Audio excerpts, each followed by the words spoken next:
Assalamualaikum warahmatullahi wabarakatuh.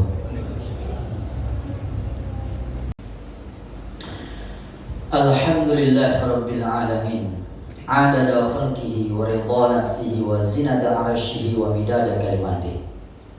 Allahumma salli ala sayyidina Muhammadin abdika wa rasulika nabiyyil ummi wa ala alihi wa sahbihi wa baraka wa sallam. Asyhadu an la ilaha illallah wahdahu la syarika lah wa asyhadu anna Muhammadan abduhu wa rasuluhu la nabiyya ba'dah. Qala Allah ta'ala fi kitabihil karim ba'da a'udzu billahi minasy syaithanir rajim. Inna Allah wa malaikatahu yusholluna 'alan nabi ya ayyuhalladzina amanu shallu 'alaihi wa sallimu taslima. Qala Nabi sallallahu alaihi wasallam, man shalla alayya wahidatan sallallahu alaihi asyram. Atau kama qala Nabi sallallahu alaihi wasallam, ibadallah ittaqullah haqqa tuqatih wa la tamutunna illa wa antum muslimun. Alhamdulillah jemaah salat Jumat yang dimuliakan Allah Subhanahu wa taala. Pertama dan utama, kita memanjatkan puji dan syukur kepada Allah. Pada siang hari yang berbahagia ini kita dipilih oleh Allah, diberikan kesempatan oleh Allah Subhanahu wa taala, dijadikan hamba-hamba yang spesial oleh Allah Subhanahu wa taala untuk bisa memenuhi panggilan Allah Subhanahu wa taala. Zahirnya muazin tadi mengumandangkan azan. Ini zahirnya saja. Tapi hakikatnya adalah seruan Allah Subhanahu wa taala. Dan yakinlah siapapun dia, apapun pangkatnya, profesinya, status sosialnya, siapapun mereka yang oleh Allah Subhanahu wa taala dimudahkan untuk memenuhi seruan Allah Subhanahu wa taala, yakinlah mereka bukan orang sembarangan di sisi Allah Subhanahu wa taala. Mereka orang spesial. Hari ini yang bisa datang rumah wali kota bukan orang sembarangan, orang spesial mata wali kota. Orang bisa datang ke rumah gubernur bukan orang sembarangan, orang spesial, punya keutamaan, punya keistimewaan. Orang bisa datang ke rumah presiden begitu juga, bisa datang ke istana presiden. Ini pun bukan orang sembarangan, orang spesial, punya keistimewaan di mata seorang presiden. Lebih-lebih lagi, ini rumah Allah. Orang yang bisa datang memenuhi panggilan Allah pasti dan pasti dia adalah orang-orang yang spesial di mata Allah Subhanahu wa taala. Masya Allah. Beruntung kita. Bersyukur kita kepada Allah. Alhamdulillah ya Allah, Engkau telah berikan saya nikmat bisa datang ke rumahmu ya Allah, bisa memenuhi panggilanmu ya Allah. Alim ulama katakan, kalau kita diberi nikmat, kemudian kita ucapkan alhamdulillah, ini masya Allah sepele. Ucapan alhamdulillah, saya diberi nikmat, ucapan alhamdulillah. Maka kata alim ulama, maka ucapan kita alhamdulillah tadi akan mengikat nikmat tersebut sampai kita dimatikan oleh Allah Subhanahu wa taala. Karena ini janji Allah. La in syakartum la azidannakum wal in kafartum inna adzabi lasyadid. Ini janji Allah.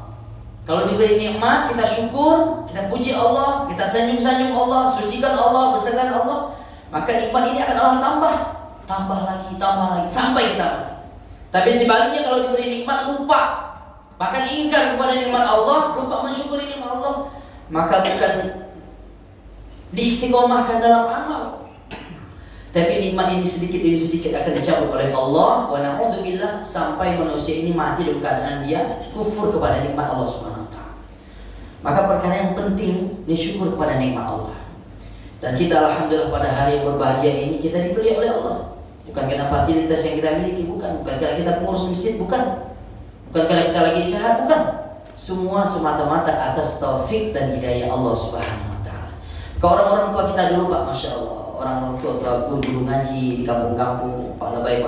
Ini kata beliau, kata mereka, ingat saya waktu masih kecil, ini salah satu makna dari kalimat la haula wala quwwata illa billah. Tidak ada daya dan upaya dalam ketuaan diri kita ini, tidak ada daya upaya kecuali illallah, kecuali atas pertolongan Allah. Jemaah salat Jumat yang dimuliakan Allah Subhanahu wa taala. Dalam kitab Muntakhab Hadis yang dikarang oleh Syekh Sa'ad Al-Kanhalawi rahimahullah taala. Ini ulama India, Masya Allah, ahli hadis. Dalam kitab Muntakhab Hadis, kitab beliau, ini kumpulan hadis-hadis Nabi sallallahu alaihi wasallam. Bab tentang ilmu, tentang Quran. Ada satu hadis Nabi sallallahu alaihi wasallam. Nabi bersabda, kelak di hari kiamat di padang mahsyar akan ada 3 golongan manusia yang Allah Subhanahu wa taala akan tempatkan mereka di atas tumpukan-tumpukan kasturi. Di mana pada saat hari itu seluruh manusia dalam keadaan kebingungan, kesusahan, kesulitan di padang mahsyar. Jemaah-jemaah yang Allah Subhanahu wa taala, kisah huru-hara di padang mahsyar, dahsyatnya, begitu susah payahnya di padang mahsyar disebutkan dalam hadis-hadis yang lain. Suatu hari Nabi sallallahu alaihi wasallam sedang duduk-duduk bersama sahabat. Nabi bercerita tentang padang mahsyar. Kata Nabi sallallahu alaihi wasallam, kelak di padang mahsyar akan ada orang mendatangi padang mahsyar dengan berkendaraan. Siapa mereka? Para nabi, para rasul, kekasih-kekasih Allah. Ada sebahagian orang mendatangi padang mahsyar dengan berjalan kaki. Bahkan kata Nabi, ada sebahagian manusia mendatangi padang mahsyar berjalan dengan wajah-wajah mereka. Masya Allah. Sahabat begitu dengan hadis ini bertanya, wahai Rasulullah, bagaimana manusia berjalan dengan kaki-kaki, dengan wajah-wajah mereka? Kata Nabi sallallahu alaihi wasallam, Allah Subhanahu wa taala Rabbul Alamin yang memberikan kemampuan kepada manusia untuk berjalan dengan kaki-kaki mereka, maka Allah yang sama juga akan memampukan mereka berjalan dengan wajah-wajah mereka. Maka jemaah salat Jumat yang dimuliakan Allah Subhanahu wa taala, nanti mereka akan melewati bebatuan, duri-duri, sehingga wajah-wajah mereka berdarah-darah. Dalam riwayat yang lain, Nabi sallallahu alaihi wasallam bercerita bagaimana keadaan padang mahsyar. Seluruh manusia dari zaman Nabi Adam alaihissalam sampai hari ini, sampai manusia terakhir yang akan diciptakan oleh Allah, ini dikumpulkan di padang mahsyar. Bukan saja itu, seluruh binatang pun dibangkitkan oleh Allah Subhanahu wa taala di padang mahsyar.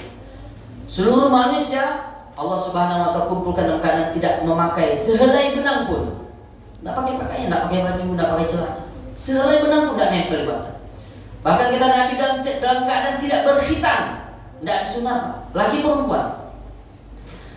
Sayyidatuna Aisyah radhiyallahu anha, istri Nabi sallallahu alaihi wasallam, bertanya, wahai Rasulullah, bagaimana di padang mahsyar? Lantainya dari tembaga merah menyala, matahari yang begitu panas Allah Subhanahu wa taala dekatkan. Dalam riwayat itu 1 mil jaraknya, Pak.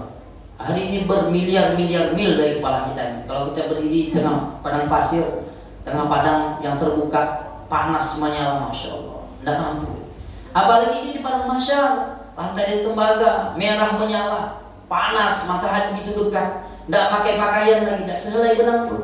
Sayyidah Aisyah radhiyallahu anha, bagaimana Rasulullah manusia bisa hidup pada hari itu? Apakah tidak syahwat? Karena tidak pakai pakaian. Rasulullah sallallahu alaihi wasallam tidak sempat lagi. Manusia pada hari itu tidak sempat lagi untuk memikirkan syahwat, walaupun kemaluan orang nampak di matanya. Karena begitu dahsyatnya pada masa. Ini gambaran, tapi ada 3 golongan yang kata Nabi, mereka akan berada di atas tumpukan-tumpukan kasuri. Masya Allah jemaah sekalian yang maka Allah Subhanahu wa taala, saat saya baca hadis ini, Pak, ingin cepat-cepat saya baca kelanjutan hadisnya, karena Masya Allah menarik sekali. Kata Nabi sallallahu alaihi wasallam, golongan pertama siapa mereka? Golongan pertama adalah orang-orang yang membaca Al-Quran, belajar Al-Quran, membaca Al-Quran, dan dia menjadi imam di salah satu kaum, dan makmumnya, kaumnya menyenangi keimamannya tadi. Masya Allah, dia belajar Al-Quran, kemudian dia membacanya hari-hari, kemudian jadi imam mungkin di masjid Darul Syaidah, kemudian jemaah menyenangi keimamannya, kan bacanya bagus, Masya Allah, bacanya bagus, fasih, makhrajul hurufnya, panjang pendeknya, dengung tidak dengung, Masya Allah, sehingga jemaahnya senang. Inilah satu golongan yang nanti di padang mahsyar dia akan berada di tumpukan-tumpukan kasturi, tidak merasa sedikit pun kesulitan, kesusahan, sampai seluruh manusia selesai dihisab. Allahu Akbar. Maka kalau hari ini jemaah sekalian semoga Allah Subhanahu wa taala, yang kita merasa rugi Pak kalau masukkan anak ke pesantren, masukkan anak ke rumah tahfiz. Ini Masya Allah di gang sebelah, masukkan anak sekolahkan sekolah agama, sekolah Quran, sehingga mereka kelak tidak buta huruf dengan Al-Quran.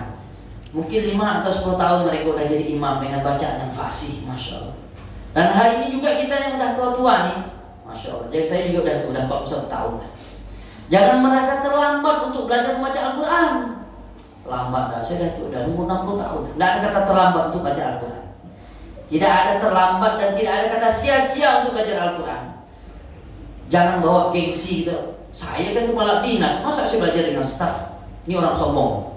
Sombong tuh seperti iblis laknatullah alaih. Tidak ada sombong. Untuk kita belajar agama tidak ada sombong. Biarpun staf kita ya, yang penting baca Quran yang lebih bagus, lebih mantap, belajar datang ke mereka. Tidak usah malu. Rendahkan diri kita demi agama Allah Subhanahu wa taala, demi Al-Quran. Belajar terus. Jangan nanti Masya Allah udah bulan Ramadan mau tadarusan, panjang pendeknya simpang siur. Mana yang dengung, mana tidak dengung. Ain baca alif. Ini Masya Allah. Belajar, datang ke guru-guru ngaji di kampung-kampung. Tidak mesti yang SAG, tidak mesti yang SHI Pak guru agama, tidak mesti. Belajar kepada mereka. Mudah-mudahan barokah. Ini golongan pertama. Golongan kedua kata Nabi Sallallahu Alaihi Wasallam, mereka yang akan berada di tumpukan-tumpukan kasturi, mereka tidak kesusahan, tidak kesulitan. Semua manusia kesulitan, sampai seluruh manusia sudah hisab. Yang kedua, seorang dai yang mengajak orang lain untuk sholat. Laki-laki maupun perempuan mengajak orang untuk sholat, maka Allah akan dudukkan mereka nanti di tumpukan-tumpukan kasturi. Mengapa bisa begitu besar ganjaran Allah berikan kepada orang yang kedua ini? Padahal dia hanya mengajak sholat. Karena hari muka Allah Subhanahu wa taala, Nabi sallallahu alaihi wasallam sabdakan, ajari anakmu sholat kalau umurnya dah 7 tahun. Kalau 10 tahun tidak sholat suruh pukul. Penting. Nabi sallallahu alaihi wasallam sabdakan, sholat di dalam Islam seperti kepala pada badan. Masya Allah. Seluruh anggota panca indera yang penting ini Allah simpan di kepala, mata di kepala, hidung di kepala, telinga di kepala, otak di kepala, mulut di kepala. Maka Nabi mencontohkan sholat di dalam Islam seperti kepala badan. Maka hari muka Allah Subhanahu wa taala, kalau ada orang Pak mengajak atau mengingatkan kita perkara sholat, Pak sholat Pak, ingatkan kita perkara sholat D, Bu sholat, Bang sholat, ingatkan kita perkara sholat, harusnya kita senang, harusnya kita terima kasih. Alhamdulillah, berarti ada orang yang peduli dengan saya. Berarti orang ini ingin saya selamat. Berarti orang ini saya ingin mendapatkan hidayah Allah. Bukan marah-marah. Kita di Singapura ini Masya Allah ada namanya safari fajar. Ini mengingatkan orang untuk sholat fajar, sholat subuh. Ada safari Jumat, mengingatkan orang untuk pentingnya sholat Jumat. Ada sembahyang maghrib sama isya. Ada kawan-kawan dari jemaah tabligh mengingatkan orang juga dari rumah ke rumah, masjid ke masjid. Ini kalau kita diingatkan jangan marah, harusnya bersyukur. Kalau diingatkan tentang sholat dia marah, berarti ada sesuatu dalam hatinya. Ada apa nih? Begitu tingginya perintah sholat sehingga orang yang mengingatkan orang lain untuk sholat ini diberikan oleh Allah derajat tinggi, yaitu berat disimpan, didudukkan oleh Allah Subhanahu wa taala di tumpukan-tumpukan kasturi. Minimal Allah Taala firman dalam Al-Qur'an, a'udzu billahi minasyaitonir rajim, wa'mur ahlaka bis-shalah wastabir 'alaiha la nas'aluka rizqan nahnu narzuquka wal 'aqibatu lit-taqwa. Allah Taala perintahkan, wa'mur ahlaka bis-shalah, perintahkanlah ahli keluarga untuk sholat. Minimal kepada ahli keluarga, istri, anak, orang tua, keponakan, sepupu. Kalau ada pembantu di rumah ingatkan Pak, minimal sekali. Jangan kita udah hidup udah puluhan tahun dengan istri, tapi puluhan tahun juga istri belum sholat. Udah puluhan tahun kita punya anak atau tinggal dengan rumah mertua, udah puluhan tahun tinggal rumah mertua, tapi mertuanya juga udah puluhan tahun tidak sholat Pak. Masya Allah, rugi Pak. Rugi, bahkan Allah bisa celaka orang seperti nanti. Ya, ingatkan mereka, ingatkan dengan lambang. Istri yang baru sholat, berikan sajadah, berikan yang baru-baru, berikan 50.000 atau 100.000, berikan mukena yang baru-baru, yang enak-enak, diberikan. Yang laki-laki berikan kain sarung, berikan baju koko, dibujuk dengan lemah lembut. Mudah-mudahan kita termasuk dalam golongan yang kedua ini. Amin ya rabbal alamin. Yang ketiga kata Nabi, yang terakhir, hubungan antara atasan dengan bawahan. Hubungan baik antara atasan dengan bawahan, bos dengan anak buah. Hubungan baik, tidak ada saling menzolimi, tidak ada saling menjelekan, tidak ada saling merugikan, hubungan baik. Waktu gajian dibayar, tidak dipotong-potong, waktu kerja masuk dengan betul tertib dan segala macam. Sehingga tiga golongan inilah oleh Nabi Sallallahu Alaihi Wasallam dalam hadis yang sahih, mereka akan berada di tumpukan-tumpukan kasturi sehingga seluruh manusia masih ke dalam kesusahan dan kesulitan. Mudah-mudahan pada hari Jumat yang berbarokah ini Allah Subhanahu Wa Taala berikan kita taufik dan hidayah, kekuatan, paling tidak menjadi di salah satu di antara tiga golongan. Lebih baik lagi menjadi tiga-tiganya. Orang yang membaca Quran menjadi imam, disenangi imam. Orang yang mengajak orang lain untuk sholat menjadi atasan atau bawahan yang berhubungan baik. Semoga Allah Subhanahu Wa Taala berikan kita taufik dan hidayah untuk mengamalkan, menyampaikannya. Wallahu a'lam. Walhamdulillahirabbil alamin.